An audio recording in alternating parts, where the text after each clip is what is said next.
Let's continue with the labor market in a nutshell. This nugget is about the matching of labor demand and supply.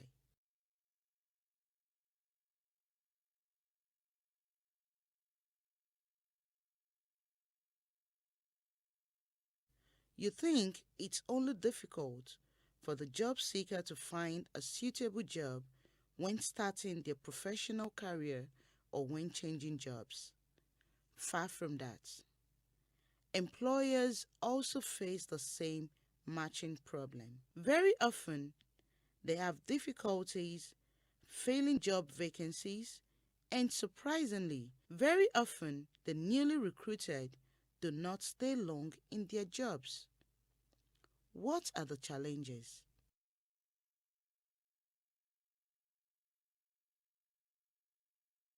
The chapter on matching has three subchapters: labor market information, active labor market policy measures, and passive labor market policy measures. For each pillar, the actor, challenges, and opportunities need to be mentioned in order to make recommendations, all in relation to the labor market.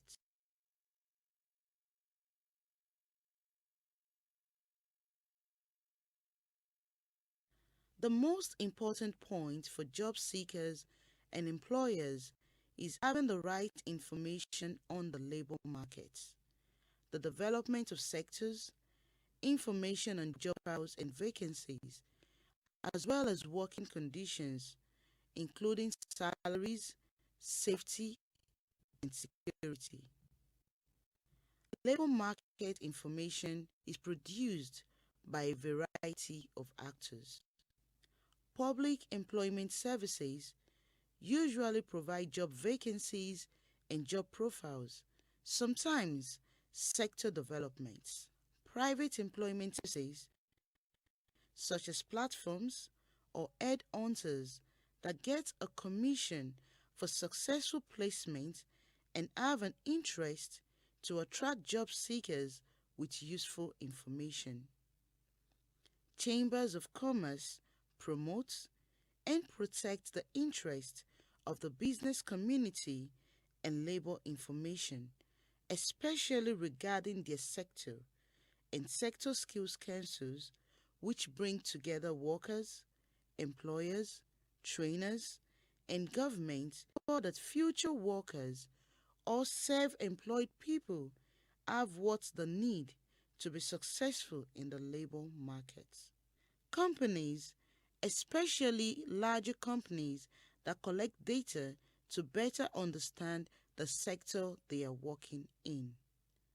The National Bureau of Statistics, responsible for collecting, compiling, analyzing, interpreting, publishing, and disseminating statistical information relating to the socio-economic life and conditions of the people. Sector ministries that sometimes have their own division for statistical analysis.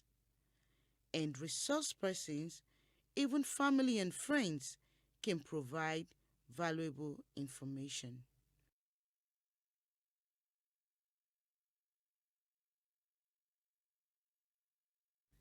A labor market information system, or LMIS, is a network of institutions, persons, and information. LMIS has mutually recognized rules, agreements, and functions with respect to the production, storage, dissemination, and use of labor market related information and results. This aims at maximizing the potential for relevant and applicable policy and program formulation and implementation.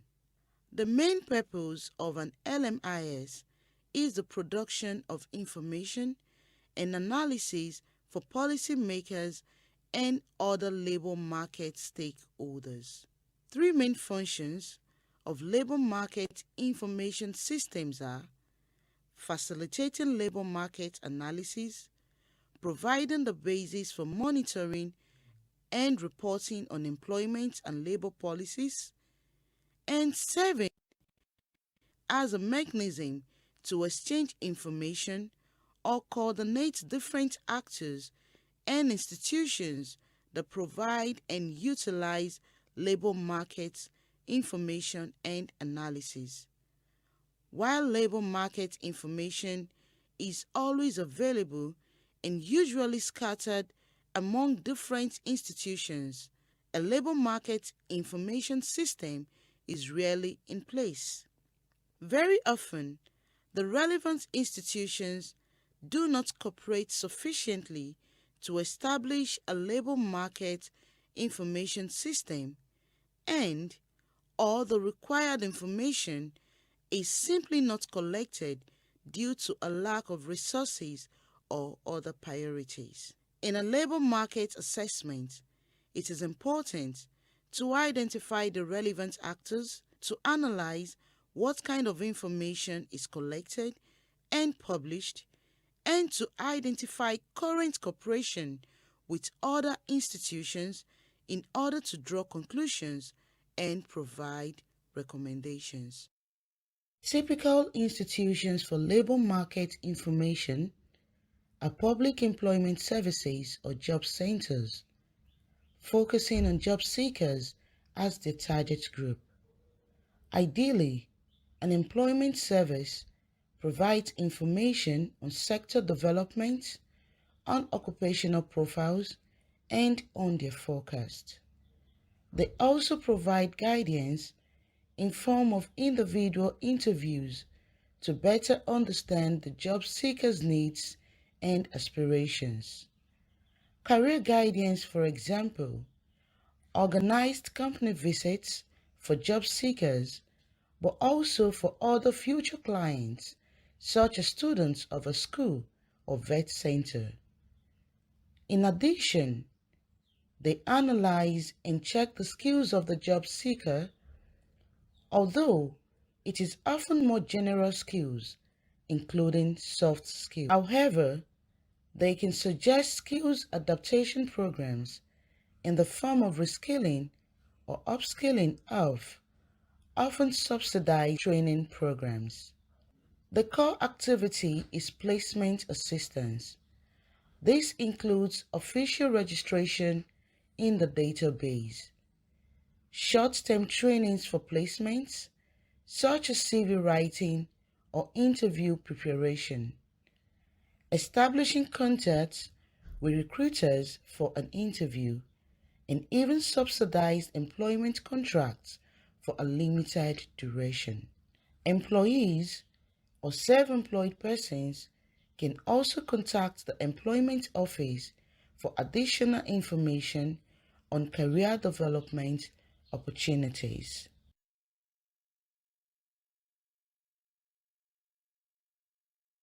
In that sense, we have 3 actors and in total 6 expectations coming together.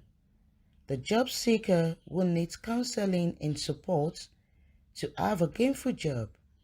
The employer will need a candidate with good skills for his job vacancy, and the intermediary will support with the active job search so that the job seekers are hired.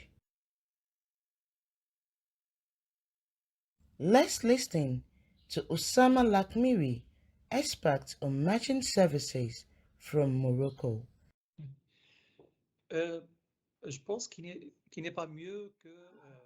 I think it is best to ask the question to the direct beneficiaries, the users, as they say. For example, if you ask the job seeker, what are your expectations of a public employment service? He will say, I want a job. I am interested in finding a job. Of course, they can also say, I want job offers. I also want advice because I have a problem with my CV. I have a problem with what I have to present to companies. So, practical advice. But above all, we find many cases of candidates asking for information. They lack a lot of information on where to find information on the job market, to understand the mechanisms of the job market and how to approach it, how to understand supply and demand, how to understand which sectors are promising and what skills they require to be able to position themselves on this market. So they lack information. These are the basic services.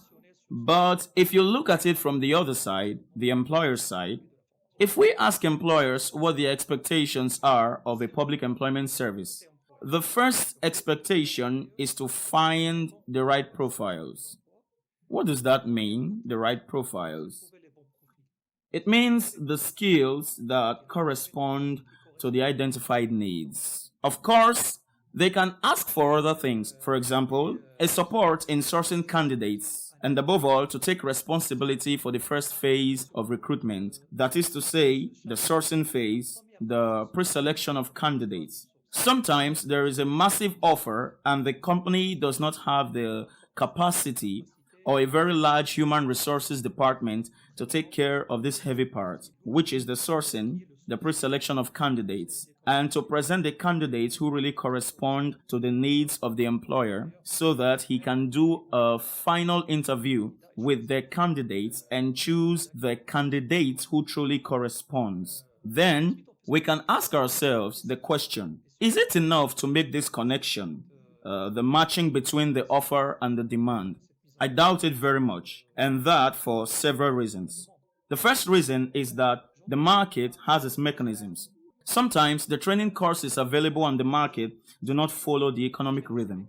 We know very well that this rhythm evolves very quickly, that it changes very quickly, and we find training courses that are obsolete or that do not keep up with the economy. And sometimes this is what happens with companies that are more and more in demand of specific profiles and specific competencies and that do not find any. On the other hand, sometimes we find situations where we are faced with new professions such as new technologies, certain cutting edge technologies, and we have difficulties in recruiting and identifying and finding the right profiles. And there, of course, as we can't find them, what we do is to train. Often, it is the company that adds its own cost to its production cost to train candidates who correspond to the profile, and they find that economically not very comfortable.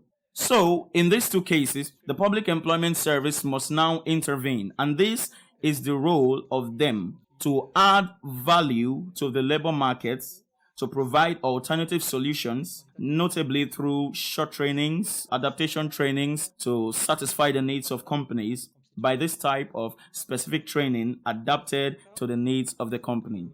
This is one of the slightly more innovative missions of the Public Employment Service.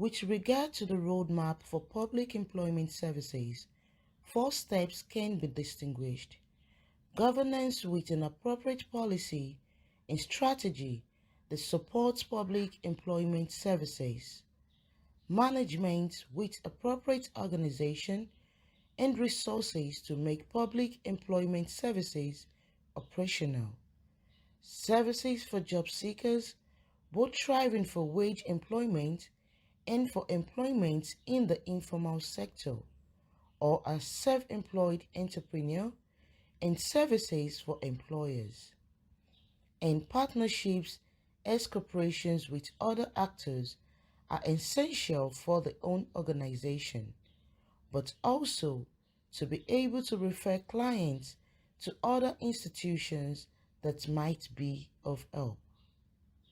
In a labor market assessment, it is important to analyze all four categories.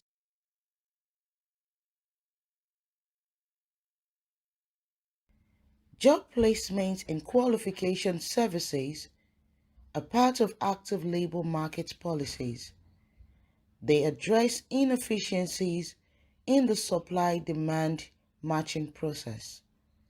Their objective is to support people to find a job and to keep a job. Passive labor market measures aim to protect people from poverty and income loss in order to compensate for socially unacceptable outcomes. They want to ensure that minimum needs are met. Examples are unemployment insurance, but also minimum wages to protect people from poverty even if they work. We already spoke about active and passive labor market measures and the nudged on framework conditions, more specifically on governance. You can see that the framework conditions have an influence on each of the three. According to the Employment and Labor Market Analysis on the orange sector in Nigeria of GIZ, matchmaking activities in the orange sector often follow recruitment through proximity.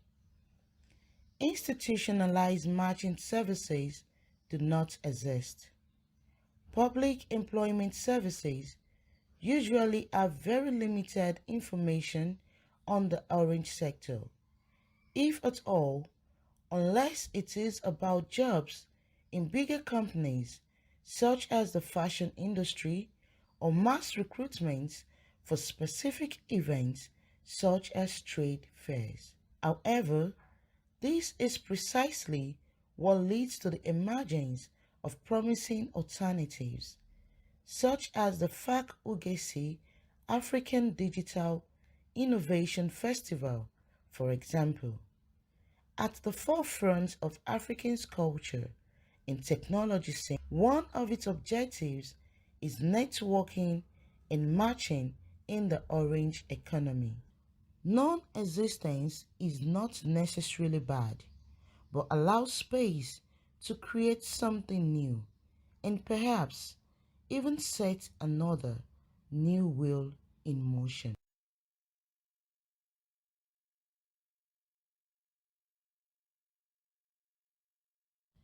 To make recommendations, it is easiest to just fill in a table with the aspects just discussed. For each aspect, you define challenges and opportunities. You then think of recommendations you have to improve the situation and of the actors that should be involved. This schematic approach helps to focus on the main results. At the end, you have a list of recommendations that you can discuss with stakeholders. Again, let's take one example: labor market information. The challenge is the lack of career guidance for low-skilled workers, which is also part of active labor market measures. An opportunity might be that there is a public employment service. In addition, there is quite a few information available on international level. Information such as apps, questionnaires to find out interests and abilities, videos on jobs. The recommendation could then be that a further analysis should be carried out with the objective to identify needed job profiles, to scan available information on national and international level. By the way, it is surprising how much information is produced by other actors. The reason why partnerships are so important to share the information. To identify the need to adapt the information and to finally develop the products and to disseminate them. Indeed, dissemination needs to be thought through from the beginning, and it is important to involve actors who will ultimately use the information produced. Selected further information about matching include documents and reports, for example on guidelines on establishing labor market information, systems to support effective labor market governance in Africa, available on the ASPI website. A tool guide on the diagnostic of public employment services by ILO, and also by ILO an orientation on how to use labor market information. If you would like a concrete example of a public employment agency, we recommend the video of mobile job employment agencies of Morocco that provides valuable inputs on how to bring the job market to rural areas. There is much more information on the ASPI website on specific topics relevant for labor market analysis. Check it out yourself with the search function on www.aspi.org.